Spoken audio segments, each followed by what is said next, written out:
croire aux forces de l'esprit. C'est travailler plus, gagner davantage. Et les actes.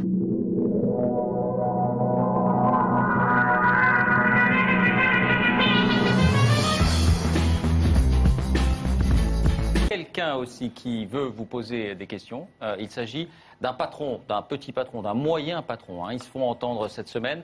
Bonsoir François Asselin. Vous êtes chef d'entreprise près de Poitiers. Dans les Deux-Sèvres.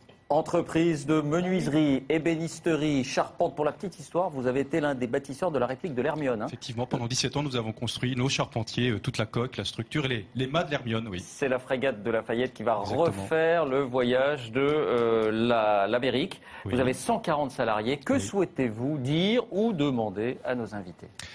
Alors, tout d'abord, je voudrais remercier Monsieur Langlais et Madame Duflot parce que vous avez parlé beaucoup de bois, donc moi ça me fait plutôt plaisir, c'est mon métier. Ça commence bien. Ça commence bien. Et puis, moi, vous voyez, demain, j'ai une réunion à l'entreprise avec certains de mes collaborateurs. Et cette réunion est assez grave puisqu'on va peut-être prendre la décision de ne plus embaucher d'apprentis à partir de l'âge de 16 ans. Parce que nous avons des travaux en déplacement. Et pour que les salariés ils partent à la semaine, pour que les salariés rentrent le jeudi soir, eh bien, nous faisons des journées de 9 heures. Or, un apprenti ne peut pas faire plus de 8 heures par jour. Donc, c'est un souci. Deuxièmement, nous faisons une partie de l'année, surtout l'été, des semaines de 36h30 pour pouvoir, l'hiver, écourter les semaines, puisque les jours sont plus courts. Eh bien, les apprentis ne peuvent pas faire plus de 35 heures par semaine. Donc, la difficulté qui est la mienne, c'est que j'ai des collaborateurs qui me disent écoutez, François, si jamais il arrive quelque chose à un des apprentis en dessous de 18 ans, malheureusement, ce n'est pas souhaitable, ça ne nous est jamais arrivé, un accident du travail en dehors de ces heures, c'est un drame pour le jeune, c'est un drame pour l'entreprise, c'est un drame pour les responsables. Résultat, je vais devoir, à la rentrée prochaine, tous les ans, nous recrutons environ entre 12 et 16 jeunes du CAP jusqu'à l'école d'ingénieurs en alternance, dont à peu près 4 à 6 mineurs. Qu'est-ce que je vais répondre au mois de septembre à la famille ou à ce jeune qui va postuler à l'entreprise, comme tous les ans? Je vais dire, écoutez, en raison des acquis sociaux que vous avez, je ne peux pas vous embaucher parce que je ne sais pas faire ce que me demande la loi. Voilà. Autre exemple, il va y avoir, si vous avez, j'ai deux bons charpentiers qui sont en CDD. Le CDD va s'arrêter fin décembre. J'ai une visibilité à peu près jusqu'à fin mars. Je ne pourrai pas reconduire le CDD de ces deux charpentiers parce que le premier CDD est de 6 mois et j'ai une visibilité de 3 mois. Alors, je vais dire à ces salariés, là aussi, à cause des avantages acquis, je suis désolé, je ne peux pas prolonger de 3 mois. Voilà le souci quotidien auquel nous sommes confrontés. Ça, c'est demain matin. Je pars de bonne heure. Si vous voulez dire avec moi, j'ai la place dans la voiture. On peut en discuter avec les salariés. Est-ce que quelqu'un souhaite répondre? Mais moi, je veux bien que vous me donniez le pouvoir. Je vous réglerai votre problème. Parce que, d'abord, la visibilité, on tombe d'accord sur le fait que c'est essentiel pour un chef d'entreprise. D'abord, je vous félicite. Vous n'avez pas saoulé avec les cotisations sociales, comme c'est d'habitude le numéro du MEDEF. Là où je vais vous donner raison, annoncez-leur une bonne nouvelle. Grâce à la loi Macron, il n'y a plus d'obligation de faire du contrôle médical dans la médecine du travail. Et deuxièmement, l'exposition. Oui, mais il veut des bonnes nouvelles. Il va annoncer des nouvelles de droite. Donc, grâce à cette loi, l'exposition... C'est ni de la droite ni de la gauche. C'est du principe de réalité. C'est exactement, monsieur. Alors nous allons parler du principe de réalité. Dans ce pays, les enfants ne travailleront pas comme les adultes. Point. Et vous trouverez une autre solution. C'est à vous de vous organiser différemment. Deuxièmement, sur l'apprentissage, si on devait faire... Il apprend nous le métier? Attendez, vous me décevez, parce que je connais la Fédération nationale du bâtiment, vous êtes attaché aux qualifications ouvrières, d'accord? Vous vous êtes battu, je me souviens, contre les très grosses entreprises qui voulaient généraliser le système de l'apprentissage pour éviter les diplômes nationaux. Absolument pas. Moi, ce que je veux, c'est qu'un jeune qui rentre dans une entreprise à 16 ans, il puisse rêver un jour peut-être de devenir ingénieur. C'est tout. Oui, non mais attendez. L'apprentissage, d'abord, c'est pas des ouvriers de production. Apprenti, c'est pas un ouvrier de production. Ils ont tous un tuteur. Donc, ce sont des jeunes, et vous devez tenir compte du fait qu'ils sont là auprès de leur maître d'apprentissage pour apprendre. Vous ne pouvez pas leur imposer les exigences qui sont ceux des salariés. Alors, la société vous dit la chose suivante. Elle vous confie des jeunes en apprentissage, et il y a des conditions sociales. Et je vous réponds, et vous pouvez le dire à vos collaborateurs, on ne changera pas, si c'est moi qui m'en occupe, la loi qui protège les enfants qui sont mis en apprentissage. Et ils n'iront pas travailler la nuit, ils n'iront pas travailler le dimanche, et ils auront les limitations horaires qui leur permettent d'avoir une vie de jeunes et d'enfants qui apprend à l'école, là en apprentissage. Monsieur Mélenchon, je ne leur demande pas de ni travailler le dimanche ni travailler la nuit, je leur demande simplement de se caler sur les horaires qui sont des horaires tout à fait légaux des ouvriers et de leurs tuteurs. C'est-à-dire qu'en fin de journée, le tuteur se retrouve tout seul à essayer de poser son ouvrage, l'apprenti qui peut l'aider à qui il peut montrer, ben non, tu descends dans le camion parce qu'il faut que tu t'arrêtes. Bon, je crois qu'on a bien compris les deux positions là-dessus, elles sont claires. Monsieur Asselin, est-ce que vous comprenez la controverse? Mais bien sûr. Ben non, parce que moi, d'abord, je voudrais dire à M. Asselin que je le félicite parce que j'ai visité plusieurs fois le chantier de ce bateau et je trouve ça très bien que dans ce pays, justement, on puisse être capable de maintenir des savoir-faire qui sont des savoir-faire ancestraux. Et vous avez entendu ce que je disais sur le bois et vous avez vraiment raison. C'est-à-dire que le bois, c'est une ressource renouvelable. Et avec le bois, on peut faire beaucoup de choses. Notamment, on peut construire des bâtiments. Et en France, on ne le fait pas assez. On a un vrai problème de filière et quand on construit en bois en France, souvent on le fait avec des bois étrangers et avec parfois des entreprises étrangères. Alors qu'on est le premier massif forestier. Exactement, mais il y a un vrai sujet autour de cette question. Mais moi, j'entends ce qu'a dit Jean-Luc et je comprends très très bien sa position de principe. En même temps, je peux très bien entendre que des charpentiers qui travaillent sur un toit, ils travaillent moins en hiver et plus en été parce que les journées sont plus courtes en hiver qu'en été. Ça, voilà. Mais en plus, l'exemple que vous prenez est très limité. Simplement, le vrai sujet aujourd'hui, c'est que on tire sur un bout de la pelote sur des arguments qui, comme les vôtres, peuvent sembler parfaitement pertinents. Et donc, je pense par ailleurs que le métier de charpentier est vraiment un métier qu'on apprend en apprentissage. J'ai été apprentie. C'est comme ça que j'ai appris mon métier et je sais à quel point c'est utile. Donc, mais simplement. Lequel j'ai été étudiante pendant 2 années à l'ESSEC et j'ai pu l'être parce que je n'avais pas les moyens de payer mes études en étant apprentie. J'ai eu un maître d'apprentissage qui m'a beaucoup appris, qui m'a transmis son expérience. En matière de gestion ou de... Oui, dans une société qui construisait des immeubles. J'ai travaillé 10 ans et j'ai eu le plaisir de créer des entreprises. Donc c'est un sujet auquel je suis sensible parce que je sais qu'on ne peut pas non plus toujours répondre aux chefs d'entreprise.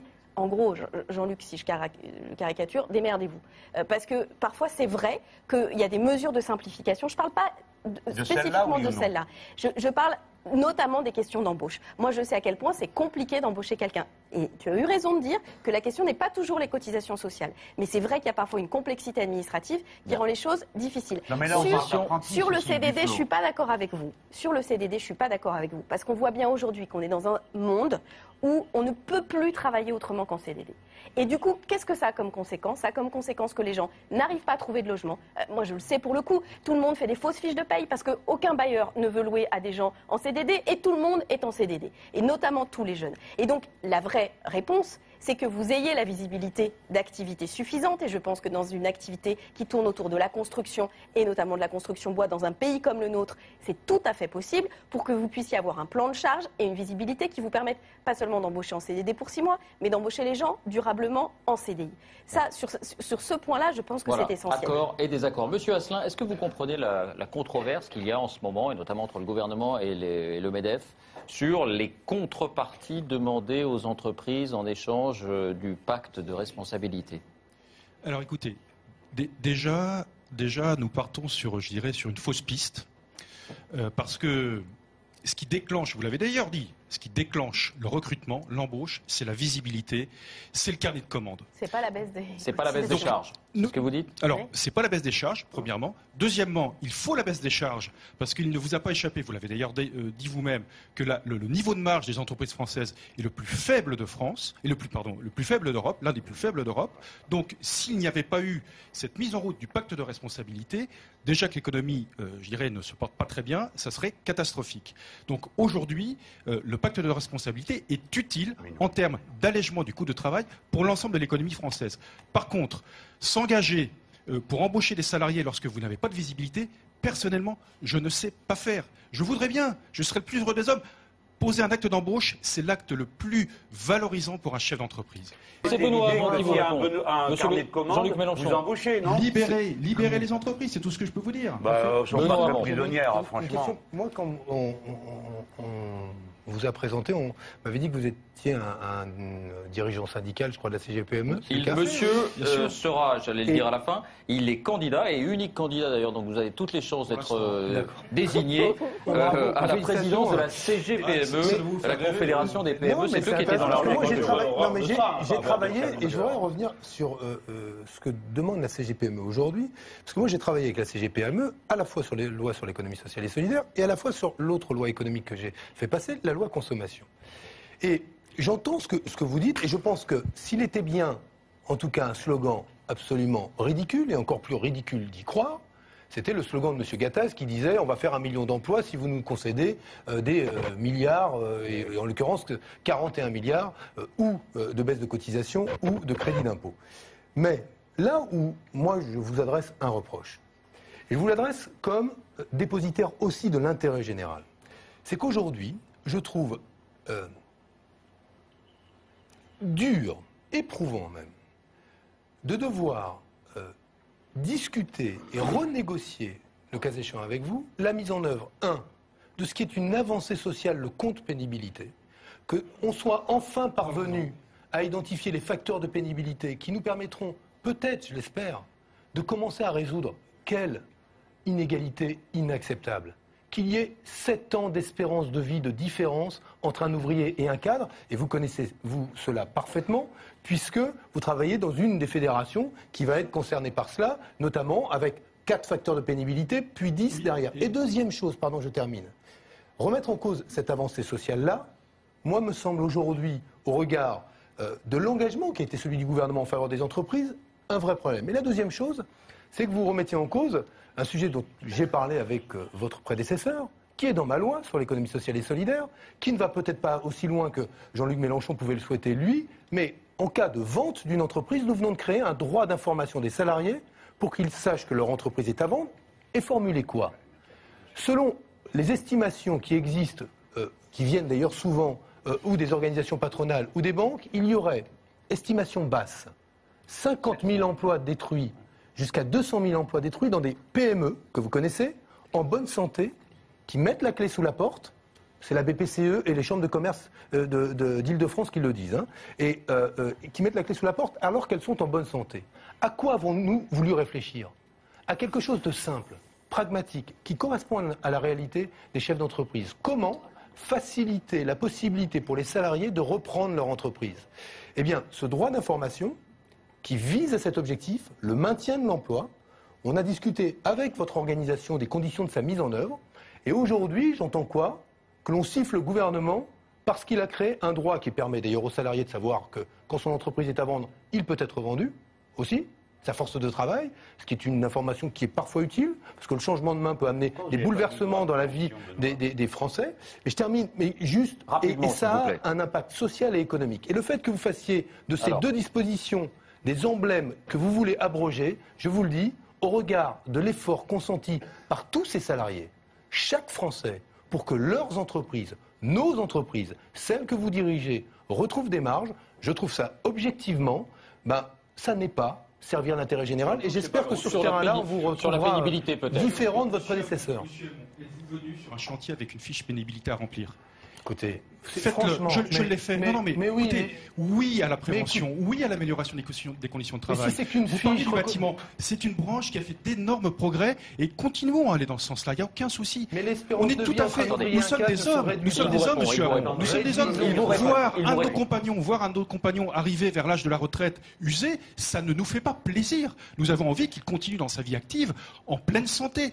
Donc attachons de l'importance à l'accompagner. Par contre, la réponse apportée à cette question est complètement anachronique, complètement en dehors de toute réalité. Puisque vous devez comment calculer le taux d'empoussièrement sur un chantier à l'instant T? Comment calculer le décibel sur un chantier à l'instant T? Comment faites-le?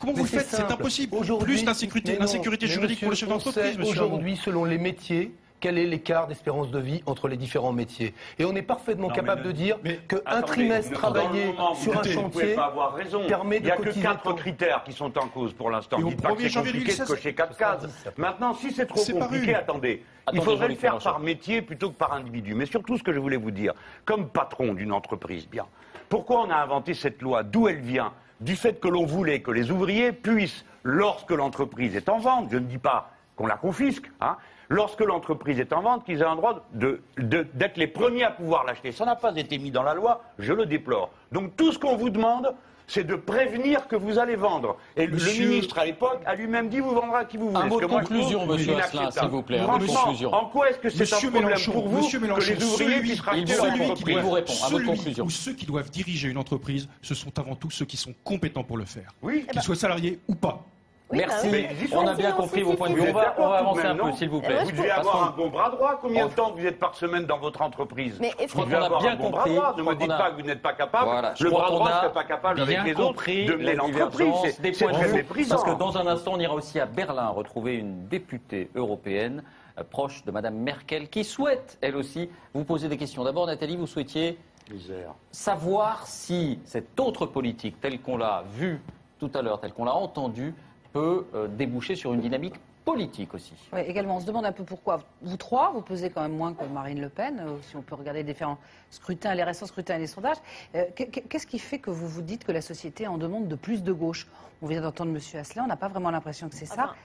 Vous ne nous avez pas bien écouté. Moi, je dis, c'est pas la question. J'ai redit, hein, le vrai sujet, et d'ailleurs, c'est exactement la réponse au débat qui est en cours. Qu'est-ce qui se passe? Un bon exemple de reprise d'entreprise, que Jean-Luc connaît bien, que Benoît connaît bien aussi, ce sont les Fralib. C'est-à-dire ceux qui fabriquaient des tisanes et des thés, l'éléphant, reprise en scope. Qu'est-ce qu'ils vont faire? Ils vont acheter la production de tilleuls dont l'utilisation était abandonnée dans la Drôme pour faire leur tisane. Reprenons les choses un peu globalement sur cette demande de gauche, puisque si vous êtes là tous les trois... C'est ça le global, c'est de dire pourquoi faire. Vous, ça vous intéresse de savoir si je vais tenir le bras de Jean-Luc Mélenchon ou embrasser la joue de J'essaie de voir s'il y a Benoît. des cohérences idéologiques entre vous et si ça tient debout. Justement, c'est pas de la politique politicienne, ne dites pas ça. Il y a deux choses qu'on peut dire. D'abord, on peut repérer ce qu'on a en commun et qui s'est vérifié ce soir. D'accord ? On a en commun, le changement des institutions, les trois, la 6e République. Attendez. Deuxièmement, on a en commun la question des traités européens, du traité budgétaire. Les trois, nous avons voté contre. Ensuite, nous avons en commun, peu importe le mot planification, si ça fait peur, c'est pas ça qui est là, mais la politique de long terme et la déprécarisation, définanciarisation de l'économie. Avec ça, il y a la base d'une idée commune. Mais maintenant, pour répondre à votre première remarque, madame, la question n'est pas de savoir si on a envie de nous ou pas. La question qui est posée, c'est qu'est-ce qui est bon et juste pour le pays et pour l'humanité. C'est l'intérêt général humain. Je vais vous répondre. Il y a un intérêt général humain qui est sur la table. Est-ce que nous allons les trois ramer pour ça, ou bien est-ce que nous allons ramer pour des politiques d'austérité, des politiques économiques qui ne mènent nulle part? C'est ça qui est important. Pour le reste, le peuple français va s'en charger. Benoît, vous allez le voir. Le peuple français, pour l'instant, vote beaucoup Marine Le Pen, y compris dans le Mais vote non, madame, ouvrier. le peuple français, il s'abstient ultra massivement. 50% et dans ceux qui ne s'abstiennent pas. Les gens s'abstiennent à 60%, et dans ceux qui votent, madame Le Pen a mieux mobilisé les siens que nous ne sommes parvenus. 4 sur 6. Donc elle a pour elle une dynamique que nous n'avons pas. Mais si nous nous mettons le feu à la plaine, vous verrez bien, on sera la dynamique le moment venu. Ce pays n'est pas xénophobe et raciste, ce n'est pas vrai. Il n'est pas nationaliste. Il a l'idée de la fierté de sa souveraineté. Ça, c'est sûr. Nathalie, voulez-vous parler notamment du vote ouvrier, je crois. Exactement, je voulais vous montrer, vous y avez répondu en partie. Sur le vote ouvrier, vous avez effectivement parlé de l'abstention, qui est majoritaire dans le vote ouvrier, mais on voit quand même qu'il est très majoritairement, pour ceux qui évidemment votent, pour le Front National, 43%. Et vous êtes très très bas. En quoi n'êtes-vous pas audible auprès de cette classe ouvrière qui vous intéresse et pour laquelle vous vous battez? Qu'est-ce qui ne marche pas? Moi, je pense, c'est intéressant de voir ça. Il faut regarder surtout combien d'électeurs, nous, le Parti Socialiste, on a perdu depuis entre les présidentielles et les européennes. On avait plus de 10 millions d'électeurs. C'était un peu moins de 3 millions aux élections européennes, donc moins 7 millions. Ce ne sont pas des élections comparables, mais c'est quand même moins 7 millions. Le Front National, il devait être à 6 millions, ils sont passés à 4 et quelques millions. Ils en ont perdu aussi. Les seuls qui n'ont pas perdu, ce sont les écologistes. Le Front de gauche aussi, on a perdu entre, évidemment, les présidentielles et les européennes. La réalité, c'est donc qu'on a aujourd'hui, d'abord, les socialistes, un problème vis-à-vis de nos électeurs. Et nos électeurs qui se dispersent désormais entre l'abstention, le vote, le cas échéant, Front National, le vote pour d'autres partis de gauche. Mais le problème central, pour moi, comme socialiste, c'est d'abord cela. Et vis-à-vis du Front National, c'est très intéressant. Moi, j'ai été très frappé d'un sondage récent. Je m'appuie rarement sur les sondages pour faire de la politique, mais son sondage disait une chose remarquable. Il interrogeait les Français à savoir quel était, selon eux, le pourcentage de Français musulmans dans la population française. Et la réponse de ces Français à l'Institut Ipsos, c'était 30% de musulmans en France. Quelle est la réalité? C'est 8%. Eh bien, je vais vous dire, la question qui est posée aux politiques, elle est de savoir, est-ce qu'on adapte le discours à une vision truquée de la réalité, ou est-ce qu'on construit une offre politique qui est, justement se fonde sur la réalité? Et c'est là que c'est plus difficile. Et moi, je ne veux pas être dans le déni des réalités. C'est pour ça que je ne me résigne pas. Parce que je sais très bien que les obstacles qu'il y a entre le moment où la gauche parle et le moment où elle transforme la société, elle lutte efficacement contre les inégalités, c'est compliqué. On ne peut pas être dans le déni de cela. Ils ont le sentiment d'avoir été abandonnés, cherchez pas. Abandonnés, je voulais simplement... Abandonnés par la gauche, abandonnés par le gouvernement de gauche qui, au lieu de les aider, les a abandonnés. Les grosses voix, Jean-Luc Mélenchon. Jean-Luc Mélenchon, laissez-le finir. Et en plus, vous êtes en général intarissable quand il s'agit de... Je ne suis pas d'accord avec Jean-Luc Mélenchon là-dessus. Non mais, je le dis vraiment, et il faut regarder au moins, et prenons cet engagement-là. On évoquait tout à l'heure les points d'accord, mais regardons aussi que ce gouvernement, sur les questions d'éducation, Jean-Luc Mélenchon, sur les questions d'éducation, notamment celles qui préparent l'avenir, on ne peut pas faire un signe égal entre ce que nous faisons et ce que la droite a fait. Mais attendez, justement, c'est l'indifférenciation, le cœur du problème. C'est l'indifférenciation, le sentiment que... Mais je termine, Nathalie Saint-Cric. C'est deux choses. L'impression que gauche ou droite, c'est la même politique. Et quand on le constate, ça crée du vote Front National. Mais je le dis aussi à Jean-Luc, c'est que si on dit Sarkozy et Hollande, c'est pareil. On milite aussi pour cette forme d'indifférenciation, d'indistinction. Et on n'est pas juste parce que c'est inexact. Regardez Benoît Hamon, regardez. C'est mentir qui favorise l'impression du complot. Alors justement, pour mettre les choses, parce que c'est pas politicien pour répondre à Cécile Duflot, c'est savoir comment vous pouvez un jour éventuellement travailler ensemble. Alors, je vais reprendre quelques phrases, quelques mots qu'il y a dans votre dernier livre, de premier chapitre. Vous parlez d'Hollande en disant c'est pire que Sarko. Vous parlez de la pitoyable présidence actuelle. Vous parlez du règne glauque de François Hollande. Vous parlez de duplicité, de fourberie du personnage. Et il y a 2 jours, après l'élection de Nicolas Sarkozy à la présidence de l'UMP, on vous tend un micro et c'est un coup de chapeau à Nicolas Sarkozy. On écoute. C'est un homme qui assumait une ligne de droite, qui maintenant paraît en matière sociale plus modéré que les François Hollande, puisque François Hollande a tout aggravé de ce qu'avait fait Nicolas Sarkozy. La vie politique gagne à avoir des protagonistes de haut niveau, croyant dans ce qu'ils disent. Bon, c'est plutôt intéressant. Non, mieux ça que des mollassons avec des ectoplasmes dont on ne sait pas ce qu'ils pensent, ni ce qu'ils comptent faire. Et je ne veux nommer personne, bien sûr. Alors vous parlez de qui, l'ectoplasme? C'est François Hollande? Enfin, écoutez, pour vous. Non, attendez, on va être sérieux. J'ai dit quelque chose que j'assume. Et je crois que c'est quand on ment que les gens se disent sont en train de mentir. Vous ne pourrez faire croire à personne que vous aimez François Hollande, qu'en matière de retraite, la situation n'est pas pire sous François Hollande que sous Sarkozy. Je voudrais juste savoir... Non mais attendez, vous posez une question, vous êtes intéressé à la réponse ou pas? Ou c'est juste pour dénigrer? Oh, pas du tout. Je ne pars pas sur la retraite, je sais très bien ce que vous allez dire sur la retraite. J'ai lu votre livre. Vous le savez, mais les gens qui nous écoutent, c'est pas avec vous que je parle, c'est avec les gens qui nous écoutent. La question... Donc vous ne voulez pas savoir la réponse? Tout à l'heure, la question est, Cécile Duflot, vous avez passé un certain temps au gouvernement, vous avez même une forme de sympathie pour François Hollande, même si vous trouvez qu'il le temporise tout le temps et qu'il trouve que tout est toujours compliqué. Benoît Hamon, vous avez travaillé avec lui. Est-ce que vous partagez ce jugement de Jean-Luc Mélenchon, qui finalement trouve que Nicolas Sarkozy, c'est quand même mieux François Hollande? Non, je n'ai pas dit ça, madame. Arrêtez votre cinéma. Arrêtez votre cinéma. J'ai pas dit ça. J'ai pas dit ça. J'ai dit que François Hollande est pire en matière sociale parce que je parle de la retraite à chaque fois. Et je dis que lui a amené la retraite à 66 ans quand il met le nombre d'annuités qu'il a mis et que vous le savez comme moi. Je n'ai jamais dit, Madame Saint-Cric, et c'est parce que le Front de gauche a fait voter François Hollande que Nicolas Sarkozy a été battu. Alors, vos petits micmacs pour essayer de sauver, c'est du micmac. Même Julien Drey, qui vous connaît par cœur, dit que vous êtes obsédé par Julien Drey ne me connaît pas par cœur et vous non plus. Alors, si vous essayez de faire un signe égal entre moi et Sarkozy, vous perdez votre temps et vous me ridiculisez. On va peut-être demander son sentiment. Ce n'est pas acceptable. On ne doit pas embrouiller le débat politique. On doit essayer de le clarifier. Et quand on le clarifie, on doit dire la vérité, Madame Saint-Cric. Votre catéchisme socialiste. Allez-y. Moi, j'ai absolument pas compris qu'il y avait un signe égal, en tout cas qu'il y avait une sorte d'approbation de la politique de Sarkozy, etc. Nicolas Sarkozy a le mérite d'être charpenté, ça veut dire quelque chose quand même. Très concrètement, moi là où j'ai un désaccord avec Jean-Luc Mélenchon, c'est là-dessus.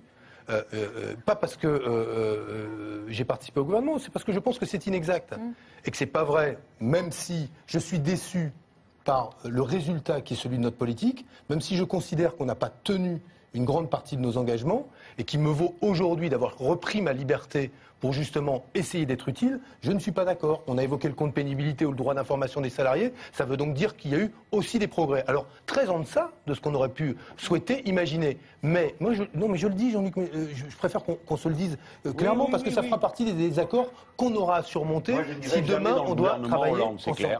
C'est pas ce qu'on demande, personne, on est là pas là, par ailleurs. Personne n'a pensé que c'était faisable. Oui, on a fait les 35 heures, ça c'était quelque chose. Mais oui, mais voilà, il y a encore... C'est pas à cause des 35 heures qu'on a fait le 21 avril. Ce qui veut donc dire que le rassemblement de la gauche, il est indispensable, qu'il supposera, moi je le pense. Je pense qu'il est indispensable. Avec Valls. Non, alors la discussion est terminée. Je ne me rassemblerai pas avec Valls. Moi je vous dis que c'est indispensable aujourd'hui qu'on travaille aux conditions d'un rassemblement de la gauche. C'est vous-même qui, au second tour de l'élection présidentielle, je crois, avez dit on est sur le plus petit programme commun possible, c'est-à-dire le fait de voter pour le candidat en face de la droite au second tour. Mais si ça, je ne souhaite pas que ce soit cela, mais je le redis, moi, ma conviction profonde, et là où je reconnais, en tout cas, je ne veux surtout pas que ce soit compris comme une sorte d'ultimatum, parce qu'on a trop joué comme ça à s'envoyer des ultimatums, mais je partage avec vous l'idée qu'aujourd'hui, nous sommes dans une situation proche d'un désastre démocratique. Et ma conviction, je veux le dire d'un mot parce que je veux dire une parole qui me semble et qui, y compris, m'a été reprochée dans mon propre camp. Je continue à dire que diminuer aujourd'hui les capacités de l'État à répondre aux problèmes des Français sur le logement, sur le travail, sur tout ce qui fait leur vie quotidienne, le pouvoir d'achat, y compris les prestations sociales, on pense aux personnes âgées, aux handicapés, diminuer cette capacité de l'État au sens large, sécurité sociale, collectivité, la puissance publique à répondre aux inégalités, c'est prendre le risque, dans un pays comme le nôtre, de faire reculer la République. Et là où la République recule, le Front National prospère. Et moi, je ne veux pas me résigner à regarder une forme de route sur laquelle j'ai le sentiment qu'étape après étape, on annonce la catastrophe et le rôle de la gauche se limiterait, en tout cas des partis, à jouer les sentinelles et à annoncer la prochaine catastrophe. Donc on peut éviter la catastrophe et éviter la catastrophe. J'en dis un mot, c'est le rassemblement de la gauche et des écologistes. Cécile Duflot, vous êtes physiquement entre les deux. Votre point de vue sur cette querelle, entre guillemets, sur cette... Il vient dire une chose intéressante, Jean-Luc, il dit, quand je le dis, on me traite d'excessif. Mais parce qu'il a un sens de la formule incroyable, et donc il utilise des mots qui sont des mots qui peuvent remballer toute discussion. C'est pour ça que, moi, dans le moment, je m'interdis... Mais ça vous choque ou pas ? Mais oui, je lui ai déjà dit. Je trouve qu'il a mais j'en ai un dans mon parti. Il y en a, Noël Mamère ou Danny Cohn-Bendit, ils peuvent vous exécuter en 2 phrases. Et ça m'est arrivé, donc c'est désagréable et c'est en même temps très efficace. Votre livre n'est pas tendre, hein ? Non, mais je ne suis pas tendre. Et en même temps, je pense que je suis équilibrée. C'est-à-dire que oui, je dis, et je peux le dire, ici à côté de Benoît, je suis fière d'un certain nombre de choses que nous avons fait ensemble. Et je le dis à Jean-Luc, qui a été ministre du gouvernement de Lionel Jospin. Et ce gouvernement s'est terminé dans le grand fracas qui a conduit à mon engagement politique, qui est celui du 21 avril.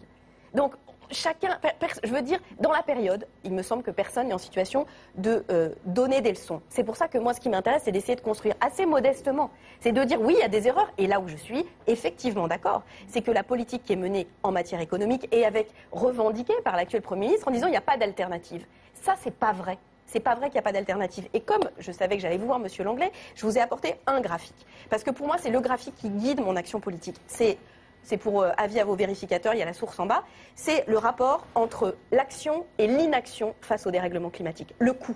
C'est les graphiques de Stern, justement ? Exactement. C'est de Stern qui montre que économiste de la Banque mondiale. Pour tout le débat que vous aviez tout à l'heure, sur lequel j'ai pas eu le temps d'intervenir, en disant oui, mais ça coûte très cher d'investir. Mais ce qu'il faut comprendre, c'est que ne pas le faire, ça coûte 2 fois plus cher. C'est ça le vrai sujet, c'est que c'est la catastrophe et ça coûte 2 fois plus cher. Et c'est ce débat-là, politiquement, qu'il faut que nous posons. Le débat de l'action, c'est un débat effectivement très virulent à l'égard de la Commission européenne, qui considère et qui est obsessionnellement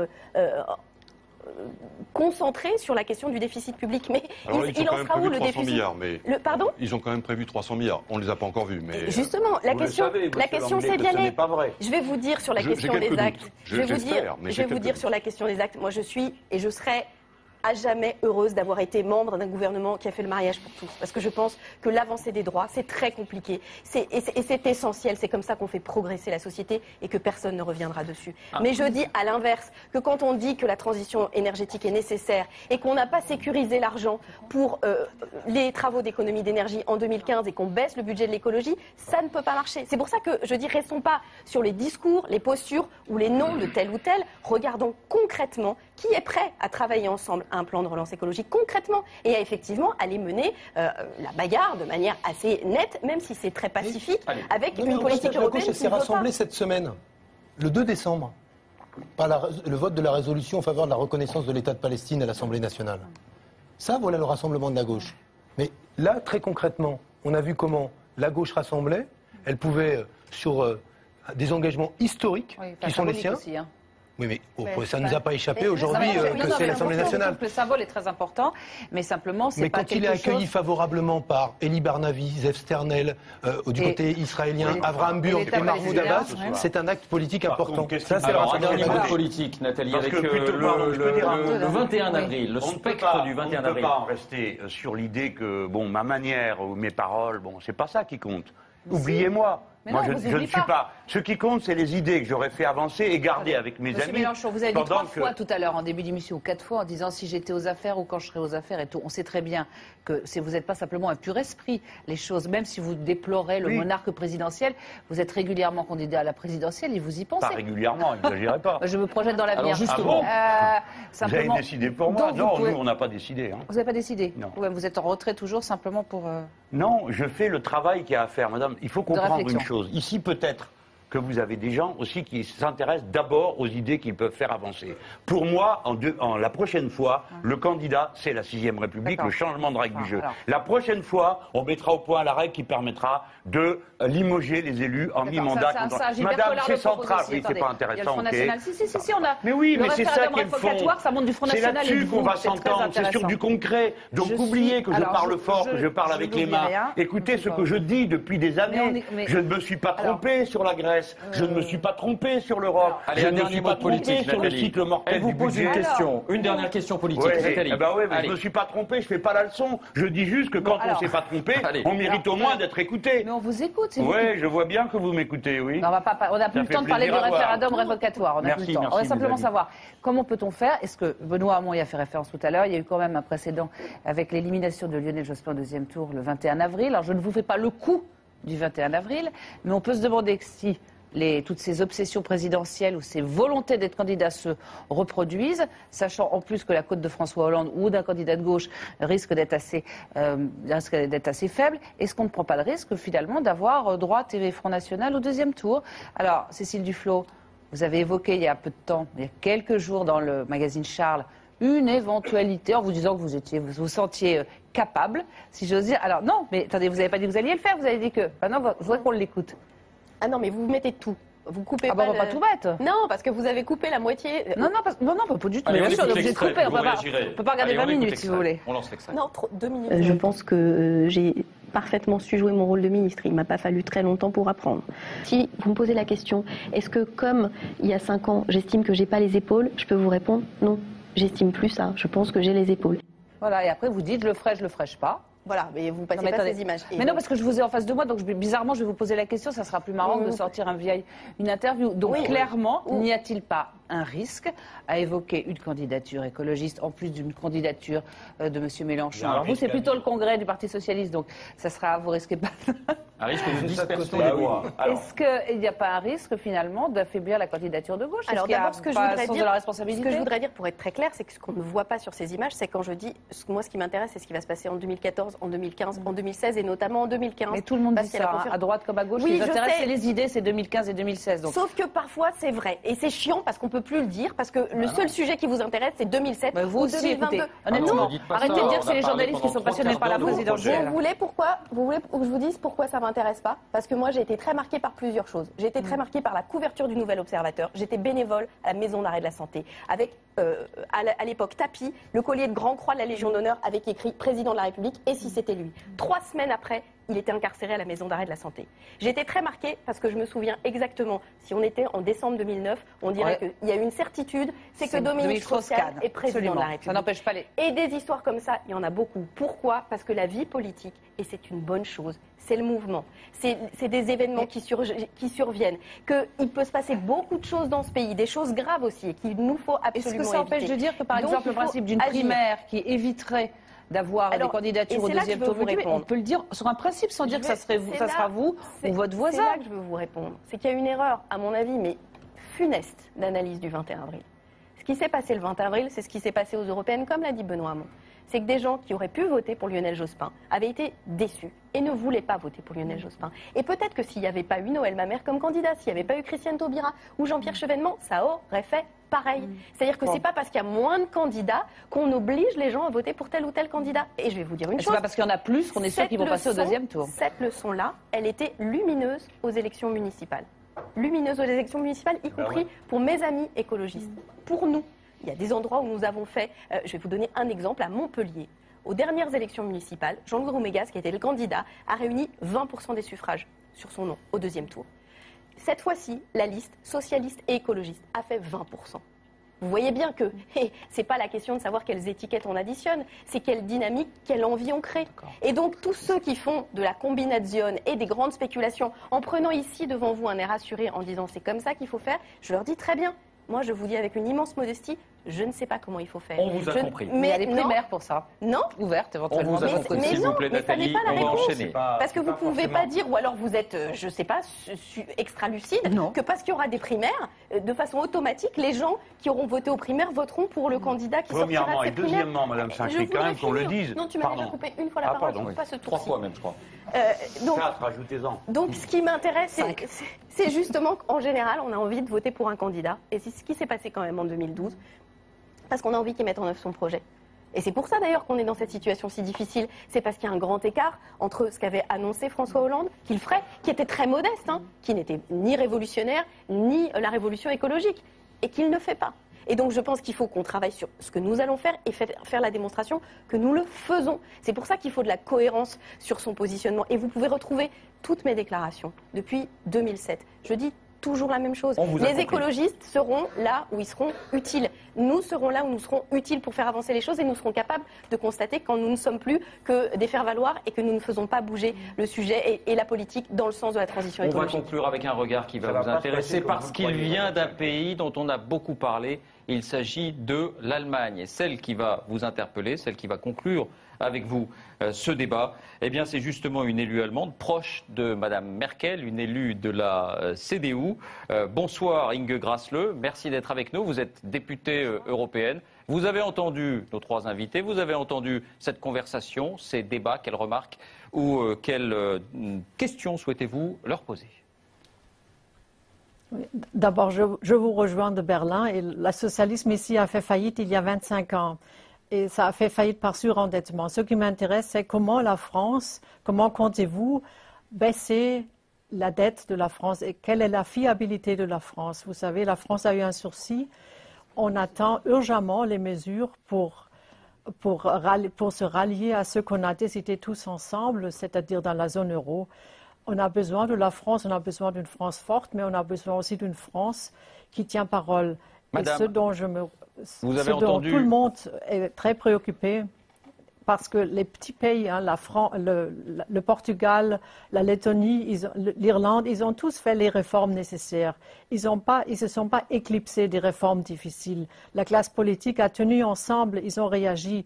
Mais chez vous, on s'occupe plutôt des rêves socialistes pour ne rien faire. C'est ma question. Est-ce que vous serez fiable pour tenir ce qu'on a décidé ensemble dans la zone euro? Vous avez entendu tout à l'heure la réponse de Jean-Luc Mélenchon là-dessus. Il dit en gros, il y a une partie de la dette qui est illégitime. Il faudrait que la Banque Centrale Européenne puisse en quelque sorte racheter cette dette. Est-ce que cela vous a convaincu? Vous savez, je me suis dit, c'est vraiment à rigoler si ce n'était pas si triste. Alors merci de vouloir donner à l'Allemagne 27% de ces dettes-là. c'est un concept complètement irréaliste, c'est un concept qui ne tient pas du tout la route et qui est contre la mission de la Banque centrale européenne aussi. C'est complètement illégal et ce n'est pas ce qu'il faut. Il faut des réformes structurelles, il faut avoir le courage de faire quelque chose. On n'a pas discuté, on n'a pas parlé de la compétitivité de l'industrie française et c'est un point qui nous préoccupe beaucoup. Il faut prendre des mesures vous répondre. Pour... Mais pourquoi Benoît qui résumer mon Mais je veux dire, bonsoir Madame la députée, d'abord je veux vous rappeler que, Madame la députée, vous avez reconstitué la compétitivité de l'économie allemande seule, à un moment où c'était beaucoup plus simple de le faire, surtout quand tous les autres pays européens ne le faisaient pas en même temps que vous. Première chose, donc ça s'appelait une politique non coopérative. À l'origine de celle-là, il y avait M. Schröder, vous avez raison. Mais depuis que M. Schröder a fait cette politique-là, effectivement, on n'a plus jamais vu un socialiste gagner une élection en Allemagne. C'est pour ça qu'on n'a pas forcément envie de faire la même politique que M. Schröder pour ce qui concerne... En tout cas, pour ce qui me concerne. Deuxième chose, je voudrais juste, Madame la députée, vous dire, et après je voulais, qu'il faut imaginer comment un Français, quand vous lui dites, comme ça à la télévision, votre pays n'est pas fiable, on vous a déjà accordé un sursis, ça ne pourra pas tenir, de quelle manière il peut recevoir cela? Vous savez, nous sommes un peuple attaché à sa souveraineté, et pas simplement dans des domaines subalternes, mais aussi dans le domaine économique. Et la souveraineté, c'est la démocratie, le fait de pouvoir délibérer. Or, tout ce que vous venez de dire, c'est de dire, tout ceci n'est pas possible, on n'a pas le choix, il faut faire comme cela parce que les traités l'indiquent. Eh bien, aujourd'hui, je veux vous dire que ce discours-là, hélas, et je vous crois sincère dans vos recommandations et vos conseils, ce discours-là conduira à ce que, en Europe, monte le sentiment anti-européen, grandisse et prospère toutes celles et ceux qui n'attendent qu'une chose, c'est justement d'abattre le projet européen. Alors, il est des moments où il faut savoir regarder pragmatiquement que cette politique est en échec. Ne tient pas à ce qu'on a décidé ensemble. En Allemagne, c'est la même chose, parce que la France ne délivre pas, parce que la France ne fait pas ce qu'on a promis ensemble. Parce que c'est sur cette base-là qu'on a pris 27% à la Banque centrale européenne. C'est pour ça que, comme on est tous dans la même situation, il faut vraiment être fiable. C'est ce que tout le monde demande, et c'est ce que l'Europe demande de la France, et c'est ce que doivent faire les autres pays. C'est sur cette base-là qu'on a réagi. Ce que dit Mme Jean-Luc Mélenchon, c'est malheureusement pas si simple que ça qu'on a le grand choix de le faire ou de ne pas le faire. Alors, là, sur ce point, elle a raison. La France a signé des traités, personnellement je les désapprouvé, j'ai voté contre lorsque j'étais élu national, et ceux qui sont sur ce plateau ont également voté contre. Donc vous pouvez comprendre qu'au moment où on nous rappelle qu'il faut les appliquer, nous souffrons. Ce qu'a dit Benoît Hamon est parfaitement juste. Nous parler sur ce ton n'est pas la meilleure manière de faire avancer les choses. Mais surtout, c'est ne pas comprendre l'intérêt de l'Allemagne.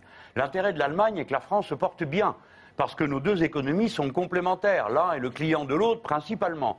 Et donc, vous avez intérêt, vous autres Allemands, à ce que l'économie de la France soit vigoureuse et que sa population, qui, comme vous le savez, est bien plus jeune que la vôtre et sera sans cesse plus nombreuse et bientôt plus nombreuse que la vôtre. Cette population est du travail et des investissements publics que vous refusez à votre peuple. Si nous appliquons la politique que vous nous recommandez, vous êtes de droite, nous sommes de gauche, admettez qu'on puisse ne pas être d'accord.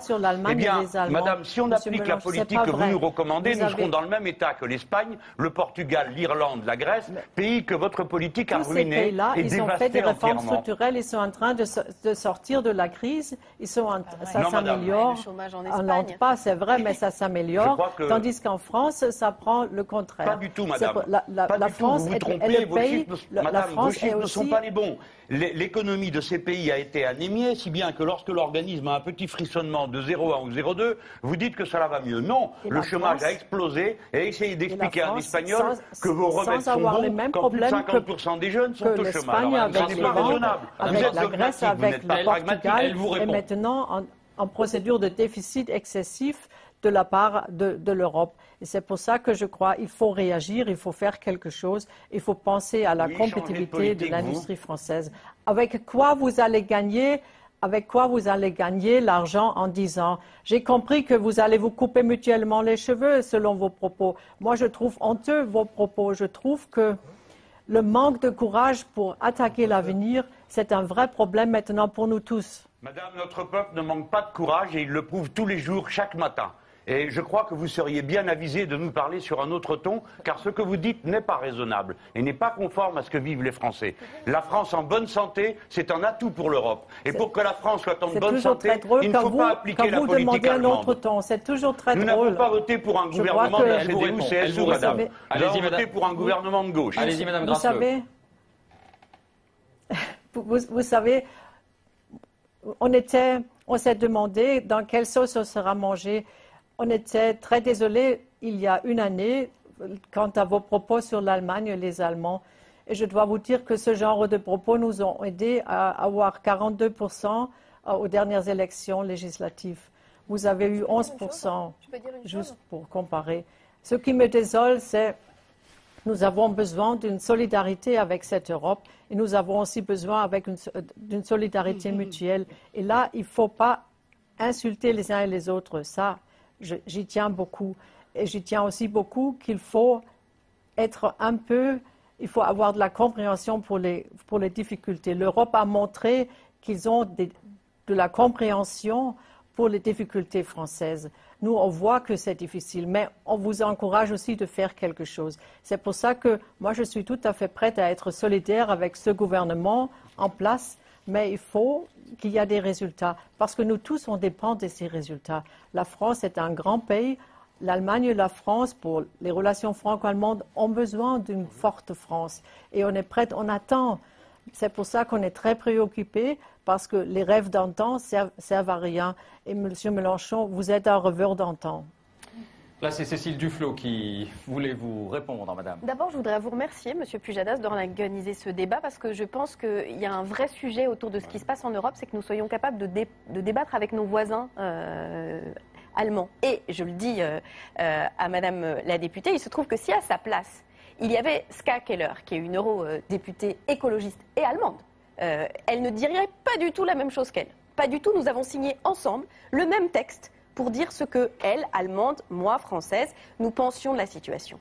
Et donc, le débat, il ne se passe pas entre la France et l'Allemagne, madame la députée. Il se passe, là, pour le sujet qui nous concerne, entre différentes familles politiques, entre la droite et la gauche. Attendez, laissez-moi terminer. Et là, en l'occurrence, avec les écologistes. Et je veux vous dire une autre chose qui me semble essentielle, c'est que je pense, je ne sais pas quelle est l'histoire de votre famille, mais je pense à mes 4 arrière-grands-pères qui ont fait la guerre de 14, et nous célébrons cette année le centenaire. Je trouve ça formidable que nous ayons un débat politique. Et ce que je trouverais encore plus formidable, c'est que nous préparions ensemble, pour l'Europe, un véritable avenir. Et je veux vous dire que l'avenir, c'est pas d'avoir le nez sur le déficit budgétaire. Les enjeux de notre continent, les enjeux de l'Allemagne, les enjeux de la France, du Danemark, c'est les enjeux de la transition énergétique, c'est lutter contre le dérèglement climatique. Et je veux vous dire une autre chose sur la solidarité entre nos pays, madame la députée, c'est que quand l'Allemagne s'est réunifiée, ce qui était une aventure formidable, elle a bénéficié des fonds structurels européens à livre ouvert. Et ça a été utile et utilisé grâce à l'impôt des Français qui, à l'époque, notre pays était dans une situation économique plus florissante. Et j'en suis ravie. Je suis heureuse que nos impôts français aient servi à la réunification de l'Allemagne, madame la députée. Effectivement, aujourd'hui, la France est dans une situation plus difficile. Et la solidarité, c'est pas de donner des leçons. La solidarité, c'est de tendre la main et de faire en sorte que les choses aillent mieux. Pourquoi ? Parce que dans 15 ans, madame la députée, quand votre pays, du fait de son statut démographique, sera dans une situation très compliquée eu égard à son vieillissement, la dynamique démographique de la France et sans doute le fait qu'elle sera sortie de ces difficultés, si comme je l'espère nous mettons en place une autre politique, nous permettra de vous aider et j'en serai tout aussi heureuse. Alors, je veux que nous ayons un destin européen commun et je trouve ça très compliqué et très pénible pour les gens qui vous écoutent d'avoir le sentiment qu'il y a des gens qui nous donnent des leçons en expliquant qu'on ne ferait pas assez d'efforts. Le vrai sujet, c'est pas de faire des efforts ni de se faire mal. Le vrai sujet, c'est de préparer l'avenir de vos enfants, de vos petits-enfants, des miens qui peut-être d'ailleurs se marieront ensemble parce que c'est ça l'avenir de notre continent. C'est ça qui est intéressant. Alors, madame Grassleux vous répond, ce sera le dernier mot de cet échange. C'est désolant, je veux le dire, monsieur Pujadas, de risquer d'alimenter quelque chose d'artificiel entre l'Allemagne et la France. Madame Grassleux. On vous rappelle juste ce qui a été décidé. On ne vous donne pas de leçons, on vous rappelle juste ce qu'on a décidé ensemble, ce que vous avez signé vous-même. Vous avez promis de vous attaquer au déficit budgétaire et vous l'avez promis 3 fois. Et on vous a donné 3 fois une indulgence et maintenant c'est le temps de le faire. Et je suis irritée qu'en vous rappelant ça, on donne tout à coup des leçons. Ça, je trouve que c'est une très grande faiblesse. Merci. Et je trouve aussi que, pour moi, les relations franco-allemandes, c'est la base de ma vie politique. Mais je vois aussi que ce sera très difficile. Je vois aussi que ce sera très difficile de nous imposer. Merci Madame Grasle d'avoir été avec nous. Vous étiez en direct de Berlin et cet échange clôt ce débat, clôt cette partie. On va simplement faire une rapide visite à nos vérificateurs car il y a un petit point que vous souhaitiez préciser, Arnaud Boutet. Oui, sur ce débat. Bonsoir, c'est vrai qu'on a vérifié beaucoup d'informations et il faut remarquer que la plupart étaient justes. Alors il y a un petit point de détail tout de même qui a été révélé, c'était au moment où M. Benoît Hamon a parlé des dividendes qui étaient remis à des entreprises françaises. Alors on a constaté à partir d'un graphique en effet que ça augmente, mais de manière complètement cyclique, avec parfois des baisses assez brutales. Et quand on le met en parallèle avec la situation allemande, parce que c'était un petit peu l'objet de sa démonstration, eh ben, les Allemands n'ont pas baissé les dividendes de manière aussi catégorique. Pour, bien sûr, investir davantage, on a constaté que l'an dernier, eh bien, les dividendes avaient augmenté de 10% également. Alors, c'est peut-être un petit peu catégorique de dire qu'en France, ça augmente et qu'en Allemagne, ça baisse. Il y a une partie cyclique ici. En Allemagne, on se constate que ça repart à la hausse également. Merci, Arnaud. La distribution des dividendes, c'est l'année de la crise des subprimes. Vous ne démontrez rien. Sur l'Allemagne, on peut constater que ça repart cette année, on n'est plus dans les subprimes. Il y a des hauts et des bas. Forcément, vous mettez la crise au milieu. Mais si vous regardez la pente, elle est à l'accroissement de versement des dividendes. Et c'est plus important que les sommes qui sont mises dans l'investissement. Sortez le chiffre de l'investissement. Votre affaire, c'est une arnaque. Non, ce qu'il vous dit, c'est qu'il y a des hauts et des bas. Voilà, c'est pas une tendance univoque. Mais qu'il y a une étude économique. Enfin, il y a un accident qui s'appelle la crise des subprimes. Oui, on a bien compris. Allez, Arnaud, vous dites un mot et puis on arrête là-dessus. Arnaud, je tiens tout simplement à préciser en effet qu'il n'y a pas forcément une augmentation et une baisse d'un côté. Il y a en effet la crise qui était au milieu avec les subprimes, avec une période 2007-2008 qui était tout à fait comparable. Mais en revanche, en Allemagne, on constate que ça repart. Donc en effet, les dividendes, c'est quelque chose qui n'est pas continu. Absolument. Merci Arnaud pour ce point et merci beaucoup à vous trois pour cet échange. Chacun, j'espère, se sera fait son idée sur cette autre politique, sur peut-être ce qui est en train de naître ou pas entre vous. Merci aussi. Ils sont bien rapprochés de moi, je suis content. Merci aussi Nathalie et François. Et on enchaîne sur l'autre France qui gronde avec...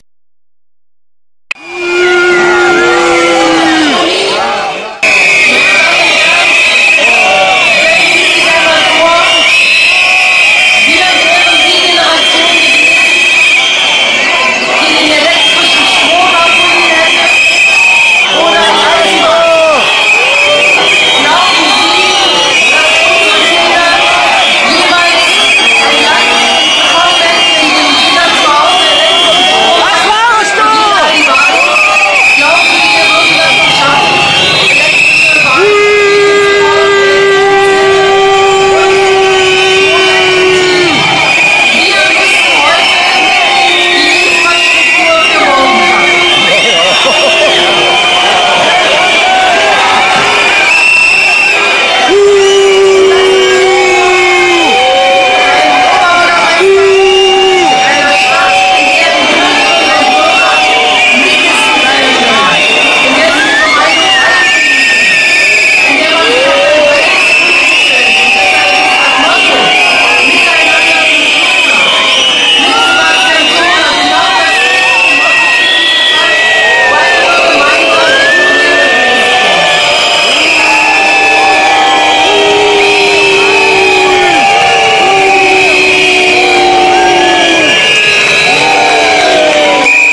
member of the European Parliament has literally advised the German Chancellor to keep quiet. On his Twitter feed, the founder of the French Left Party and a former education minister responded angrily to Angela Merkel's recent call for France to introduce more economic reforms. He says she should concentrate on Germany's own problems. Now, earlier I spoke with journalist and author Ernst Wolf, who thinks Germany is feeling like the king of Europe. The German government feels like the masters of the universe within the EU. And Germany is, of course, the strongest economy in the EU, and it's dictating the path of the EU. And do you think that's quite annoying then for some? Do you think that annoyance is felt across the board, not just in France, but externally as well? Oh, yes, definitely. Definitely. That will annoy everybody else, but that's the way things go. Shampoo, shampoo, badapoo, shampoo, shampoo, badapee, Pasha, pasho, pitipoo, pasho, pasha, pitita, pitiripipi, habadadida.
I was born in Dusseldorf, and that is why they call me Wolf. Don't be stupid, be a smarty. Come and join the Nazi party.